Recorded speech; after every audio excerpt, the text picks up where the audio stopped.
Badan Perencanaan Pembangunan Daerah menggelar sosialisasi Permendagri Nomor 90 Tahun 2019 tentang klasifikasi, kodifikasi, dan nomenklatur perencanaan pembangunan dan keuangan daerah kepada SKPA dan pemerintah Kabupaten Kota se-Aceh di Aula Kantor Bapeda Aceh pada Senin 13 Januari 2020.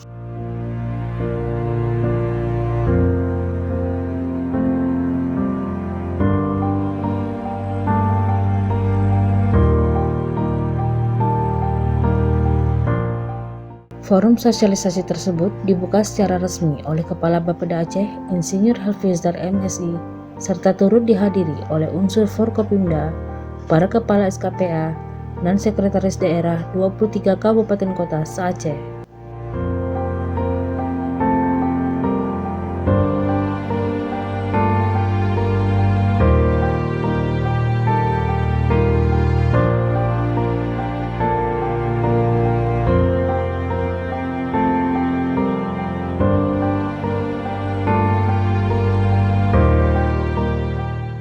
Dalam arahan singkatnya, Kepala Bapeda Aceh mengharapkan adanya penyamaan persepsi antara pemerintah pusat, pemerintah provinsi, serta pemerintah kabupaten kota terkait program kegiatan untuk tahun 2021.